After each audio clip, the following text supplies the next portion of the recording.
ചേട്ടാ നമസ്കാരം. നമസ്കാരം. ഓരോ ദിവസം കഴിയുന്തോറും നയതന്ത്ര ബന്ധങ്ങളിൽ ഞെട്ടിച്ചുകൊണ്ടിരിക്കുകയാണ് ഇന്ത്യൻ പ്രധാനമന്ത്രിയായിട്ടുള്ള നരേന്ദ്രമോദി. അപ്പൊ അദ്ദേഹം നയതന്ത്ര ബന്ധങ്ങൾ കെട്ടിപ്പടുക്കുന്നതിലും ഇന്ത്യയുടെ നയതന്ത്ര നീക്കങ്ങൾ, ഇന്ത്യക്ക് വേണ്ടി നയതന്ത്ര നീക്കങ്ങൾ നടത്തുന്നതിലും അദ്ദേഹം വളരെ എന്താണ് ലോക രാജ്യങ്ങളിൽ തന്നെ ഇതുപോലൊരു നേതാവുണ്ടോ എന്ന് എനിക്ക് തോന്നിപ്പോ. കാരണം അത്ര ഗംഭീരമായിട്ടാണ് അദ്ദേഹം നയതന്ത്ര നീക്കങ്ങൾ പല കാര്യങ്ങളിൽ നടത്തുന്നത്. ഒരു രാജ്യം നമ്മളോട് ഉടക്കി കഴിഞ്ഞാൽ ആ രാജ്യത്തിന്റെ ശത്രുക്കളെ എങ്ങനെയാണ് കൃത്യമായി അഡ്രസ്സ് ചെയ്യേണ്ടത് എന്ന് നരേന്ദ്രമോദിക്ക് അറിയാം. അവരെ എങ്ങനെയാണ് നമ്മുടെ അടുത്തേക്ക് അടുപ്പിക്കേണ്ടത്. ഇപ്പൊ കഴിഞ്ഞ ദിവസം നമ്മുടെ ഈ തുർക്കിയുടെ സ്വാതന്ത്ര്യ ദിനത്തിന്റെ എന്തോ ഒരു സംഭവം നടന്നിരുന്നല്ലോ. അപ്പൊ നമ്മുടെ ഇന്ത്യയിലെ തുർക്കി അംബാസിഡർ എല്ലാവരെയും വിളിച്ചിരുന്നു, ഇന്ത്യക്കാരെ എല്ലാം വിളിച്ചിരുന്നു, ദയവ് ചെയ്ത് വരണം, നമ്മുടെ ഒരു ആഘോഷം ഇവിടെ സംഘടിപ്പിക്കുന്നുണ്ട്. ഒരൊറ്റ മനുഷ്യൻ പോയില്ല. ഒറ്റ മനുഷ്യൻ പോയില്ല എന്നുള്ളതല്ല അതിന്റെ വാർത്ത എന്ന് പറയുന്നത്.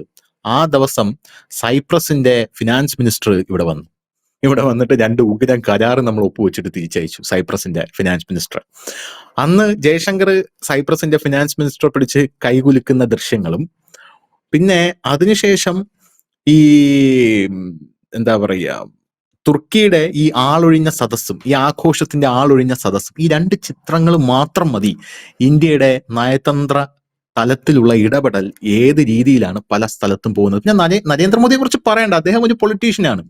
ട്രംപിനെ പോലെ അല്ല. ട്രംപ് ഒരു ബിസിനസ് മാൻ ആണ്. നരേന്ദ്രമോദി ഒരു എന്താ പറയുക, ഒരു പൊളിറ്റീഷ്യനാണ് എന്ന് നമുക്ക് എല്ലാവർക്കും അറിയാം. കാരണം കഴിഞ്ഞ ദിവസം ഞാൻ ഒരു വീഡിയോ കണ്ടു വീഴ്ച. ആ വീഡിയോ ഒരു മാധ്യമം വാർത്തയാക്കിയിരുന്നു. ബീഹാർ ഇലക്ഷൻ നടക്കുകയാണല്ലോ, വിചേട്ടൻ നല്ല കൃത്യമായിട്ട് അറിയാം. ബീഹാർ ഇലക്ഷൻ നടക്കുന്ന ഈ ഒരു സാഹചര്യത്തിൽ നമ്മുടെ ഇന്ത്യൻ പ്രധാനമന്ത്രി നരേന്ദ്രമോദി അദ്ദേഹം ഒരു ആ ക്രൗഡിനെ നോക്കി അദ്ദേഹത്തിന്റെ കഴുത്തിൽ കിടക്കുന്ന ഒരു ഷോൾ എടുത്ത് ഇങ്ങനെ വീശുകയാണ്. അപ്പൊ നമ്മൾ വിചാരിക്കും ഇന്ത്യൻ പ്രധാനമന്ത്രി നരേന്ദ്രമോദി ഈ ഷോൾ എടുത്ത് വീശുന്നതിൽ എന്താണ് ഒരു സെറ്റപ്പ് ഉള്ളത്, ഒരു ഗുമ്മുള്ളതെന്ന് നമ്മൾ വിചാരിക്കും. പക്ഷേ യഥാർത്ഥത്തിൽ അതിനകത്ത് ഒരുപാട് രാഷ്ട്രീയമായിട്ടുള്ള സംഭവം. കാരണം ഈ ഷോളുടെ പേര് ഞാൻ മറന്നുപോയി, എന്തോ ഗച്ചയോ അങ്ങനെ എന്തോ ആണ് ഇതിന്റെ പേര്. ഈ സാധനം ബീഹാറിലെ ഏറ്റവും ലോക്കൽ ആയിട്ടുള്ള ആൾക്കാർ ധരിക്കുന്ന ഒരു സാധനമാണ്.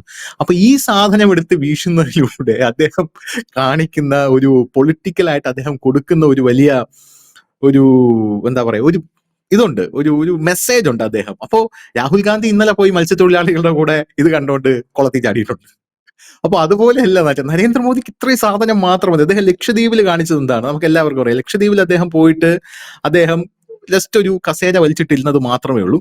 അപ്പൊ ബീഹാറിൽ അദ്ദേഹം ചെയ്യുന്നത് ഇങ്ങനെയാണ്. അപ്പൊ സ്വന്തം ജനങ്ങളെ ഏത് തരത്തിൽ അഡ്രസ്സ് ചെയ്യണം എന്ന് നമ്മുടെ പ്രധാനമന്ത്രിക്ക് അറിയാം. സമയം യുവമാരെ ഏത് ടൈപ്പിൽ അഡ്രസ്സ് ചെയ്യണം എന്നും അദ്ദേഹത്തിന് കൃത്യമായിട്ട് അറിയാം. അപ്പൊ ബീഹാറിലെ മുസാഫർപൂറിലാണ് ഈ തെരഞ്ഞെടുപ്പ് കണ്ടപ്പോൾ ഗംച്ച എന്ന് പറയുന്ന ഒരു ഷോൾ എടുത്ത് അദ്ദേഹം വീശുന്നത്. ഞാൻ അതിന്റെ വിഷ്വൽസ് ഇങ്ങനെ തപ്പിക്കൊണ്ട് കണ്ടോ, ഇതാണ് ആ ദൃശ്യങ്ങൾ. ഗംച്ച അത് ആൾക്കാരുടെ മുമ്പിൽ ഇങ്ങനെ പുള്ളി ഇങ്ങനെ വീശിയിട്ട് പുള്ളി ഇങ്ങനെ കയറി പോവുകയാണ്. യഥാർത്ഥത്തിൽ ഈ ഗംച്ച ചൂടുകൂടിയ ഉത്തരേന്ത്യൻ സംസ്ഥാനങ്ങളിൽ വെയിലിൽ പണിയെടുക്കുന്ന തൊഴിലാളികളുടെ നിത്യജീവിതത്തിന്റെ ഭാഗമാണ് ഈ ഗംച്ച. വിയർപ്പ് തുടയ്ക്കാനാണ് ഇവർ ഉപയോഗിക്കുന്നത്. മോദിയുടെ ഇവരിതെന്താ ചെയ്യുന്നെന്ന് വെച്ച് കഴിഞ്ഞാല്, ഈ പാടത്ത് ആളെ ഇറക്കാൻ നമ്മുടെ നാട്ടില് കേരളത്തിലേക്കാണ് സൈറൻ അല്ല മുഴക്കുന്നത്. സൈറൻ രാവിലെ 8 മണിക്ക് ഞങ്ങളുടെ ഈ ആലപ്പുഴ കുട്ടനാടൻ പാടശേഖരത്തിലൊക്കെ സൈറൻ ഉണ്ട്. ഇവിടെ അവിടുത്തെ തൊഴിലാളികളുടെ ഈ ലീഡർ ഉണ്ട്. ലീഡർ എന്ന് വെച്ചാൽ മുതിർന്ന ഒരു ആള്. അയാൾ ഈ ഷാൾ എടുത്തിട്ട് ഇങ്ങനെ വീശുന്ന അനുസരിച്ചിട്ടാണ് ഇവരുടെ ഈ വർക്കിന്റെ ഇത് നടക്കുന്നത്. ഇപ്പൊ രാവിലെ ഇറങ്ങുന്നത് ഇതിലാണ്, അവർ പണിക്ക് ഇറങ്ങുന്നത്. കേറാനും ഇത് വീശും, വൈകിട്ട് ഇത് വീശും. ഈ വീശുന്നതിന് ഒരു ഇതാണ് അവരുടെ ഓർഡറാണ്. നമ്മുടെ ഒരു ഈ സൈറൻ മുഴക്കുക എന്നൊക്കെ നമ്മൾ പറയുന്നത്, അതിനൊരു ഭാഗമായിട്ട് അവിടെ ഗ്രാമങ്ങൾ അത് ഉപയോഗിക്കാറുണ്ട്. ഞാനൊരു കാര്യം പറയട്ടെ, കേരളത്തിലെ ഒരു മാധ്യമങ്ങൾക്ക് ഇതിന്റെ ഒരു രാഷ്ട്രീയമായിട്ടുള്ള ഇമ്പാക്റ്റോ മെസ്സേജോ ഒന്നും മനസ്സിലാവുന്നില്ല എന്നുള്ളതാണ്. ആർക്കും ഇത് മനസ്സിലാവുന്നില്ല. ഈ ഗംച്ച എടുത്ത് വീശുമ്പോൾ അവിടുത്തെ സാധാരണക്കാരന്റെ മനസ്സിലാണ് അതിന്റെ അലയൊലികൾ ഉണ്ടാകുന്നത് എന്നുള്ളത് നമുക്ക് മനസ്സിലാവുന്നില്ല. അപ്പൊ ഞാൻ പറഞ്ഞതും നരേന്ദ്രമോദിയുടെ ഓരോ അദ്ദേഹം നടക്കുന്നതിൽ പോലും ഒരു മെസ്സേജ് ഉണ്ടായിരിക്കും എന്നുള്ളതാണ്. അദ്ദേഹം ഒരു സ്ഥലത്ത് പോയി നടക്കുന്നുണ്ടെങ്കിൽ, കാരണം തന്റെ എല്ലാ ഫീൽഡും ഒരു അടി മുതൽ മുടി വരെ രാഷ്ട്രത്തിന് സമർപ്പിച്ച് BJPക്ക് സമർപ്പിച്ച് മാർക്കറ്റിംഗ് നടത്തുന്ന ഒരു വ്യക്തിയാണ് നരേന്ദ്രമോദി. അപ്പോ തിരുത്തു പറയാനുണ്ട്. ധനുഷ്, മലയാള മാധ്യമങ്ങൾക്കൊന്നും അറിയില്ലെന്ന് പറയരുത്. അവരിപ്പം ബീഹാറിലെ റോഡ് സൈഡിലെ മലം തപ്പില്ലേ, എത്ര സ്ഥലത്ത് ആൾക്കാർ വെളിക്കിറങ്ങുന്നു. നമ്മുടെ പ്രമുഖ ചാനൽസ് ഇപ്പൊ അതാ നടക്കുന്നത്. പണ്ട് നമ്മുടെ നരേന്ദ്രമോദി പറഞ്ഞൊരു കാര്യമുണ്ട്, മാധ്യമങ്ങൾ മലത്തിൽ പൊതിയുന്ന ഈച്ചകളാകരുതെന്ന്. അതെ അതിപ്പം പറഞ്ഞിട്ടുണ്ട്. അവശേഷിക്കുന്നത് കേരളത്തിലുള്ള കുറച്ചുമാര് മാത്രമേ ഉള്ളൂ. കണ്ടില്ലായിരുന്നോ? അതെ അതെ റോഡ് സൈഡിൽ കൂടെ കണ്ടിട്ടുണ്ട് ഞാൻ. നടക്കാൻ മേല, മലത്തിന്റെ അതെ അതെ മലം. മലം മോദി തപ്പി പറഞ്ഞത് നടക്കാനുള്ള മാധ്യമങ്ങൾ എന്ന് പറഞ്ഞാൽ മലം ക്യാരി ചെയ്യുന്ന ആൾക്കാരാ ഈച്ചകളാകല്ല. കാരണം ഈച്ചയുടെ പണി എന്ന് പറഞ്ഞാൽ മലം ഒരു സൈഡിൽ നിന്ന് ക്യാരി ചെയ്ത് അടുത്ത ഭക്ഷണത്തെ കൊണ്ട് വെക്കുക എന്നുള്ളതാണ് നമ്മൾ കഴിക്കുന്നത്. അപ്പൊ എന്തായാലും ഇപ്പൊ വന്നിരിക്കുന്ന റിപ്പോർട്ട്, ഈ Canadian PM Carney cites progress with India, says Canada building new partnerships amid US tariff strains എന്നുള്ള റിപ്പോർട്ട് ഫസ്റ്റ് പോസ്റ്റിൽ വന്നിട്ടുണ്ട്. എല്ലാ മാധ്യമങ്ങളും വന്നിട്ടുണ്ട് കേട്ടോ. ഒരു വലിയ വാർത്തയാണ്. അതായത് കാനഡ ആരായിരുന്നു? ജസ്റ്റിൻ ട്രൂഡോ എന്നൊക്കെ പറയുന്നത് ഇന്ത്യയുമായിട്ട് യാതൊരുവിധ തരത്തിലും അടുക്കാതെ, ട്രൂഡോയുടെ അച്ഛൻ ഒരു തരത്തിലും അടുക്കാതെ നിന്ന വ്യക്തികളാണ്. അപ്പോൾ കാനഡ ഇപ്പോൾ പറയുന്നത് നമുക്ക് ഇന്ത്യയുമായിട്ടൊരു പ്രോഗ്രഷന് ശ്രമിക്കാം, ഇന്ത്യയുമായിട്ടൊരു പ്രോഗ്രഷന് ആവശ്യമുണ്ട്, പുതിയ പാർട്ട്ണർഷിപ്പ് നമുക്ക് ഇന്ത്യയുമായിട്ട് ബിൽഡ് ചെയ്യണം. കാരണം ലോകത്തിന്റെ 60% ട്രേഡും ഇപ്പോൾ നടക്കുന്നത് ഈ ഇന്ത്യ, ചൈന പോലുള്ള ഈ ഏഷ്യൻ രാജ്യങ്ങളെ, ആ ഒരു ദക്ഷിണേഷ്യൻ രാജ്യങ്ങളെ ആശ്രയിച്ചാണ് നിൽക്കുന്നത്. അപ്പോൾ അവരെ തഴഞ്ഞ് നമുക്ക് മുന്നോട്ട് പോകാൻ പറ്റില്ല എന്നാണ് അദ്ദേഹം പറഞ്ഞിരിക്കുന്നത്. അദ്ദേഹം പറയുന്നത് Canadian Prime Minister has referred to the progress his country has made with India and he stressed that Canada is building partnership abroad amid tariff pressures with the US. എന്നിട്ട് അദ്ദേഹം പറയുന്ന ഒരു കാര്യം എന്ന് പറഞ്ഞാൽ, all trade negotiations with Canada accusing Ottawa of egregious behavior. Donald Trump announced the termination and to be building new partnership with countries around the world, and there is no better place to do than that in the fastest growing part of the world that represents 60% of the global economy. അതായത് India എന്ന് പറയുന്ന രാജ്യത്തിന് അപ്പുറത്തേക്ക് വേറൊരു രാജ്യം, ഈ ദക്ഷിണേഷ്യൻ രാജ്യം വേറൊരു രാജ്യത്തിന് നമുക്ക് ചിന്തിക്കാൻ പറ്റില്ല. കാരണം ലോകത്തിന്റെ 60% ഈ എക്കണോമിയും കോൺസെൻട്രേറ്റ് ചെയ്യുന്നത് ഇപ്പൊ ദക്ഷിണേഷ്യയിലാണ്. ഡൊണാൾഡ് ട്രംപ് താരിഫ് കൂടെ അടിച്ചു കൊടുത്ത സാഹചര്യത്തിൽ ഈ ഒരു മാർക്ക് കാർണിയുടെ ഈ വാക്കുകൾക്ക് വലിയ പ്രാധാന്യമുണ്ട്. കാരണം ജസ്റ്റിൻ ട്രൂഡോയുടെ അച്ഛന്റെ കാലം തൊട്ടേ നമ്മളും കാനഡയുമായിട്ട് ഭയങ്കര വൃത്തികെട്ട ബന്ധമാണ്. എന്ന് പറഞ്ഞാൽ ഒട്ടും നയതന്ത്രപരമായിട്ട് ഒട്ടും സുഖമില്ല. ഈ നയതന്ത്രപരമായിട്ട് മോദി അവരെ പിടിച്ച് അടുപ്പിക്കാൻ ശ്രമിക്കുന്നു. അപ്പോൾ മോദിയുടെ ഒരു പ്രത്യേകത, അദ്ദേഹം ഇത്തരത്തിലുള്ള ഏത് ഒരു ഓപ്പർച്യൂണിറ്റി കണ്ടാലും അദ്ദേഹം ചാടി പിടിച്ചാൽ അദ്ദേഹം ആ ബന്ധം നല്ലതാക്കാൻ പറ്റുമെങ്കിൽ ആ ഓപ്പർച്യൂണിറ്റി അദ്ദേഹം ഉപയോഗിക്കും എന്നുള്ളതാണ്. അപ്പോൾ ഇതൊരു വലിയ വാർത്തയാണ്. ഡൊണാൾഡ് ട്രംപിന് ഒരു വലിയ തിരിച്ചടി കൂടിയാണ് ഈ കനേഡിയൻ ഈ പ്രധാനമന്ത്രിയായിട്ടുള്ള മാർക്ക് കാർണിയുടെ ഈ വാക്കുകൾ. ഇത് നമ്മുടെ ഇന്ത്യ ഈ വാക്കുകൾ എങ്ങനെയാണ് കാണുന്നത്? അദ്ദേഹം ഇത് പറഞ്ഞുവെങ്കിലും ഒരു ചോദ്യം അവിടെ അവശേഷിക്കുന്നുണ്ട്. ഈ കാനഡയെ നമുക്കിപ്പോൾ വിശ്വസിക്കാൻ സാധിക്കുമോ? എന്ത് തോന്നുന്നു? നമ്മൾ എല്ലാ ചർച്ചകളിലും പറയാറുണ്ട്, ഈ നയതന്ത്ര ബന്ധവും രാജ്യങ്ങൾ തമ്മിലുള്ള ബന്ധവും എന്ന് പറഞ്ഞാൽ അത് സ്ഥിരമല്ല, താൽക്കാലികവുമല്ല, അനുനിമിഷം മാറുന്ന ബന്ധമാണ്. അതായത് ഇപ്പോൾ നമ്മുടെ കൂടെ ആര് എന്നുള്ളത് മാത്രമാണ് നമുക്ക് അറിയാവുന്ന കാര്യം. നാളെ നമ്മളോടൊപ്പം ആരുണ്ട് എന്നുള്ള കാര്യം ഒരു രാജ്യവും ഇപ്പൊ ചിന്തിക്കുന്നില്ല. ഇന്നലെ വരെ ആരുണ്ടായിരുന്നു എന്നുള്ള ചോദ്യവും ഇപ്പോൾ അവശേഷിക്കുന്നില്ല. ഇന്ന് അവശേഷിക്കുന്ന ഒറ്റ ചോദ്യമേ ഉള്ളൂ, ഇല്ലെങ്കിൽ ഒറ്റ ഉത്തരമേ ഉള്ളൂ, ഇപ്പൊ നമ്മുടെ കൂടെ ആരുണ്ടെന്നുള്ളതാണ്. ധനുഷ് പറഞ്ഞത് അക്ഷരാർത്ഥത്തിൽ ശരിയാണ്. ട്രൂഡോയും ട്രൂഡോയുടെ പിതാവ് അത് മറ്റൊരു ട്രൂഡോയാണ്. ട്രൂഡോ പിതാവ് അദ്ദേഹവും ഒക്കെ ഇന്ദിരാഗാന്ധിയുടെ കാലം മുതലേ തന്നെ വലിയ ശത്രുതയിലായിരുന്നു. വലിയ ശത്രുതയിൽ എന്ന് വെച്ചാൽ വലിയ രീതിയിൽ തന്നെ ഈ ഖലിസ്ഥാൻ വിമാനം റൺ ചെയ്തു, അത് എന്റെ ബോംബ് സ്ഫോടനം ഇന്ദിരാഗാന്ധിയുടെ കാലത്തായിരുന്നെങ്കിൽ ഈ അടുത്ത സമയത്ത് നരേന്ദ്രമോദിയുമായി ക്ലാഷ് ആയിട്ട് നയതന്ത്ര പ്രതിനിധികളെ കുറയ്ക്കുന്ന തരത്തിലേക്ക് പോലും ആ ബന്ധം മാറി. ട്രൂഡോയുടെ കാലത്ത് നയതന്ത്ര പ്രതിനിധികളെ വിളിച്ചു വരുത്തുന്നു, അവരെ അടുത്ത് മുന്നറിയിപ്പ് നൽകി അവരെ പറഞ്ഞു വിടുന്ന രീതിയിലേക്ക് രണ്ട് രാജ്യങ്ങൾ മാറി. അത് വളരെ മോശം എന്ന് വെച്ചാൽ വളരെ മോശമായി. അതിനുശേഷം ഈ ട്രൂഡോ മാറുന്നു. അത് അറിയണമെന്നുണ്ടെങ്കിൽ നമ്മളും കാനഡ തമ്മിലുള്ള വ്യാപാര ബന്ധത്തിന്റെ കണക്ക് നോക്കിയാൽ മതി. 2023 നമ്മളും കാനഡയുമായിട്ട് $9.36 ബില്യൺ കച്ചവടമായിരുന്നു ഉണ്ടായിരുന്നത്.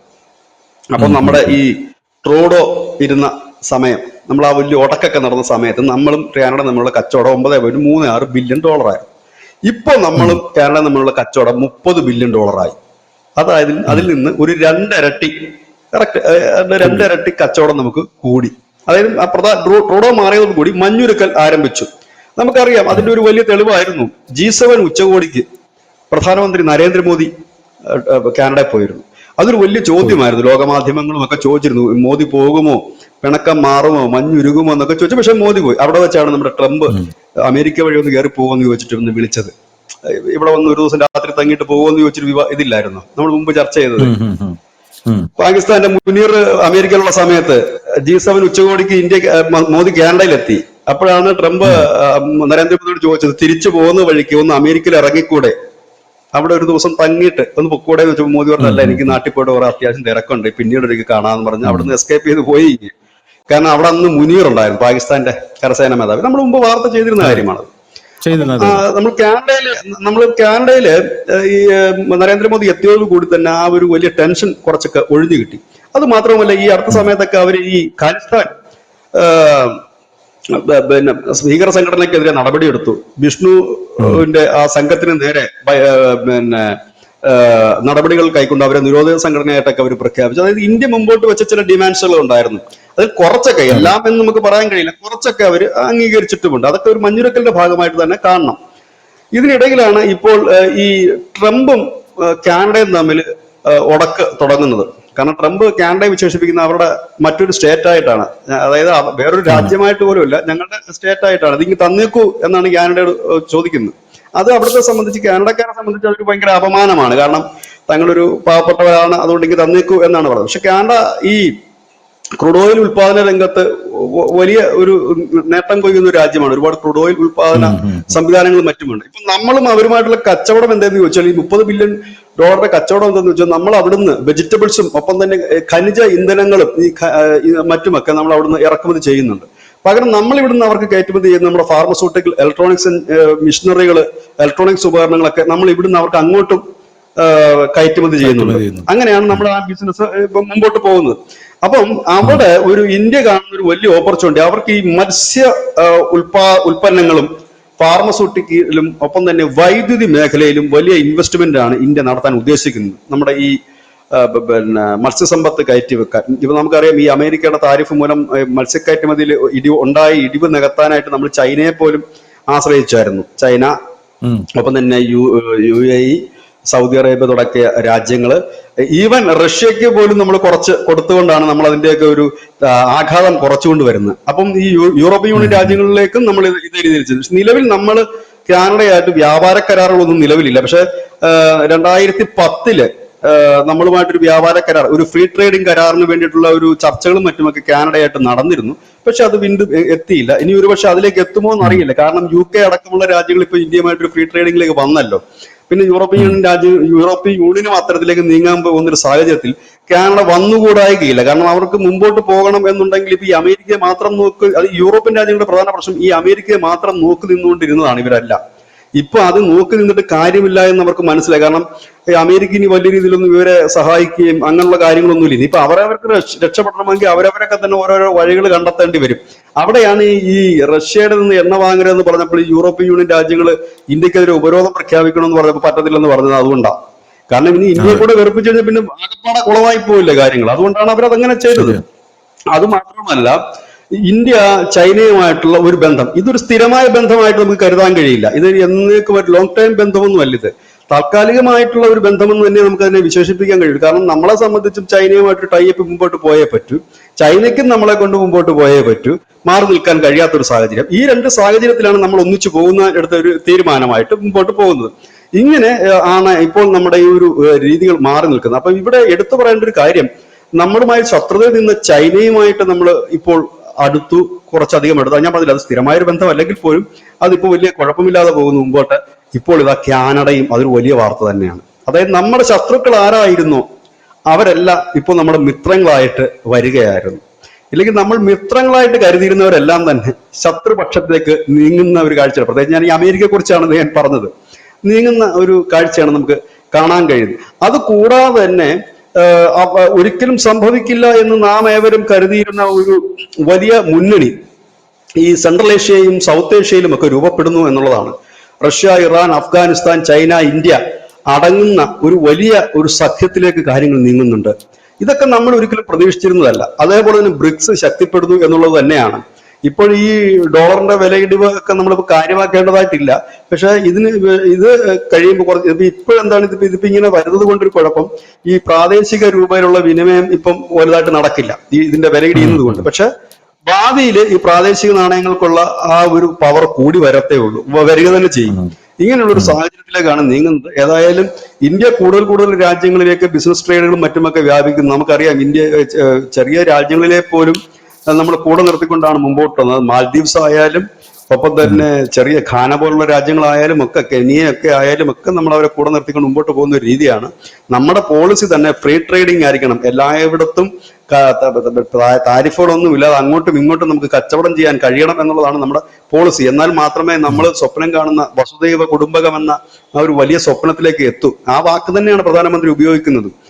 ആ ഒരു ഇതിലേക്ക് എത്തണമെങ്കിൽ അങ്ങനെ വരണം. പക്ഷെ അത് കുറച്ചൊക്കെ അദ്ദേഹത്തിന് പ്രാവർത്തികമാക്കാൻ കഴിഞ്ഞു. ഫ്രീ ട്രേഡിംഗ് കരാറുകൾ എന്ന് പറയുമ്പോൾ ഏകദേശം അതെന്നൊക്കെ പറയാൻ പറ്റും, എന്നാൽ പൂർണ്ണമായിട്ടല്ലെങ്കിൽ പോലും അങ്ങനെ പറയാൻ പറ്റും. ഇപ്പോൾ നമ്മൾ ബ്രസീലുമായിട്ട് ഒരു ബാർട്ടർ സമ്പ്രദായം, യുദ്ധ വിമാനങ്ങൾ വാങ്ങുന്ന കാര്യത്തിൽ നമ്മൾ കഴിഞ്ഞ ദിവസം അത് ചർച്ച ചെയ്തിരുന്നു. അതൊരു വലിയ വാർത്തയാണ്. അങ്ങനെ വരണം, എന്നാൽ മാത്രമേയാണ് ഈ പറയുന്ന എല്ലായിടത്തും ഒരു ഫ്രീ ട്രേഡിംഗിലേക്ക് പോവുകയുള്ളൂ. ഏതായാലും ഈ കാനഡയുടെ വാർത്ത വലിയ വാർത്തയാണ്. മോദിയോട് ആരൊക്കെ പിണങ്ങി നിന്നിരുന്നു, ഇല്ല മോദിയുടെ കാലത്ത് ആരൊക്കെ ശത്രുക്കളായിരുന്നു, അവരൊക്കെ പൊടുന്നനെ മിത്രങ്ങളായി മാറുന്ന ഒരു കാഴ്ച നമുക്ക് കാണാൻ കഴിയുന്നു. അല്ല, ഇതിൽ വേറൊരു രസകരമായിട്ടുള്ള സംഭവം, ട്രംപ് മോദിയുടെ ശത്രുവായപ്പോൾ ട്രംപിന്റെ മിത്രങ്ങളെല്ലാം ട്രംപിന്റെ ശത്രുക്കളാവുന്നതാണ് നമുക്ക് കാണാൻ സാധിച്ചത്. കാനഡയിലെ പ്രധാനമന്ത്രി നമ്മൾ സ്വപ്നത്തിൽ പോലും ചിന്തിക്കാത്തൊരു കാര്യമാണ് ട്രംപിന്റെ ശത്രുവായി മാറുമെന്ന്. ഇപ്പൊ മോദിയുടെ മിത്രവും അയാള് ട്രംപിന്റെ ശത്രുവാണ്.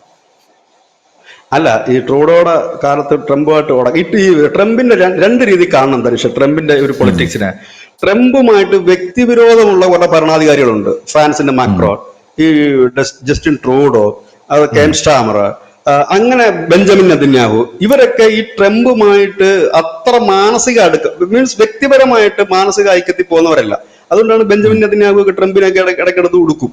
അപ്പം ഇവരല്ല, ജർമ്മൻ ചാൻസലർ, ഇവരെല്ലാം. എന്നാൽ അമേരിക്ക എന്നൊരു രാജ്യം വരുമ്പോഴത്തേക്കും ഇവരെല്ലാം അവരുടെ കൂടെ നിൽക്കും. ഇതാണ് നടക്കുന്നത്. ഈ ട്രൂഡോയുടെ പാർട്ടിക്കാരൊക്കെ ട്രംപ് വിരുദ്ധരാണ്. അതായത് കാനഡയുടെ ഐഡന്റിറ്റി ഉയർത്തിപ്പിടിച്ചുകൊണ്ടാണല്ലോ അവരൊക്കെ മത്സരിക്കുന്നത്. എന്തിന് ഈ ജസ്റ്റിൻ ട്രൂഡോയെ പരസ്യമായിട്ട് അവഹേളിച്ച വ്യക്തിയല്ലേ ട്രംപ്? അവന് വട്ടാണെന്ന് പറഞ്ഞില്ലേ, അവന് പ്രാന്തനാണ് അവനെന്ന് പറഞ്ഞു അല്ലേ? അവരടുത്ത് പറഞ്ഞു ട്രൂഡോ എങ്ങനെയാണ് രാജിവെക്കേണ്ടി വന്നത്? ഈ ട്രംപ് ഒറ്റടുത്തും കാരണമാണ് രാജിവെക്കേണ്ടത്. വലിയ ഭീഷണിയല്ലേ കൊടുത്തത്, ഞാനിപ്പോ പിടിച്ചെടുക്കും, പൈസ തിരിച്ചു തരണം, മറ്റേ ഇവരുടെയാണല്ലോ ഒരു സാമ്പത്തിക സഹായം കാര്യങ്ങൾ. അങ്ങനെ വിരട്ടി ഭീഷണിപ്പെടുത്തിയ അവസാനം നിക്കക്കള്ളിയില്ലാതെ രാജിവെച്ച് പോവുകയായിരുന്നു ഉണ്ടായിരുന്നത്. അങ്ങനെയുണ്ട്. മാക്രോണുമായിട്ട് എന്താണ്, മാക്രോൺ ചീത്ത വിളിച്ചിട്ടില്ലേ ഈ ട്രംപിനെ? പിന്നെ ചുമ്മാതിരുന്ന സെലൻസ്കിയെ വിളിച്ചു വരുത്തി വൈറ്റ് ഹൗസ് ഇരുത്തിയിട്ട് ആദ്യത്തെ തവണ ചീത്ത വിളിച്ചു, ഇത്തവണ വീണ്ടും വിളിച്ച് ചീത്ത വിളിച്ചു. പത്രക്കാരുടെ മുമ്പ് വെച്ച് പറഞ്ഞത് സൂപ്പർ കോട്ടാണെന്നാണ് പറഞ്ഞത് സെലൻസ്കിയുടെ. അകത്ത് വിളിച്ചിട്ട് പറഞ്ഞു ധവൻ നിന്റെ മണ്ടയടിച്ച് കയറും, അതുകൊണ്ട് നീ പോയിട്ട് എത്രയും പെട്ടെന്ന് സറണ്ടർ ചെയ്തോ എന്ന് പറഞ്ഞു. ഞാനൊരു തേങ്ങ നിനക്ക് തരത്തില്ല എന്നാണ് പറഞ്ഞത് അകത്ത്. അതാണ് പിന്നീട് വാർത്തയായിട്ട് വന്നത്. അത് അദ്ദേഹം വ്യക്തിപരമായിട്ട് കുറെ ശത്രുത ഉണ്ടാക്കി വെച്ചിട്ടുണ്ട്. ഇത് കൂടാതെ ഈ അദ്ദേഹത്തിന്റെ ഒരു വിടുവാത്തരം കൊണ്ടുണ്ടാക്കി വെച്ചിരിക്കുന്ന ശത്രുതയാണ്. മറ്റ് മുൻ അമേരിക്കൻ പ്രസിഡന്റ് ഒന്നും അങ്ങനെ വ്യക്തിപരമായിട്ട് ആരുമായിട്ട് ഉടക്കാൻ പോയിട്ടില്ല. അത് പിന്നെ ഒരു യൂറോപ്യൻ സ്റ്റൈൽ അത് അങ്ങനെ ആയതുകൊണ്ട് ഇവര് പിണക്കവും ഒക്കെ വരും. പിന്നെ എനിക്ക് തോന്നുന്നത് ഈ ട്രംപ് തന്നെയാണോ മറ്റേ മാക്രോണിന് പെണ്ണുമ്പിള്ള ഇടിച്ച വിഷനെടുത്ത് പുറത്തുവിട്ടോന്ന് എനിക്ക് ഇപ്പോഴും സംശയമില്ല. അതില്ല, കാരണം അവരുടെ സ്വകാര്യമായ വിമാനത്തിൽ നടന്ന വിഷല് പുറത്തു വിടണമെങ്കിലേ ട്രംപ് വിട്ട് കാണും. കാരണം ട്രംപിനെ അപമാനിച്ചിട്ടുണ്ട് ഇതിനു മുമ്പ് മാക്രോൺ. ഇനി ട്രംപ് വിട്ടതാണോ എന്ന് എനിക്ക് അറിയത്തില്ല. ഏതായാലും അങ്ങനെയും പല കാര്യങ്ങൾ നടക്കുന്നുണ്ട്. അതും ഒരു വഴിക്ക് നടക്കുന്നു.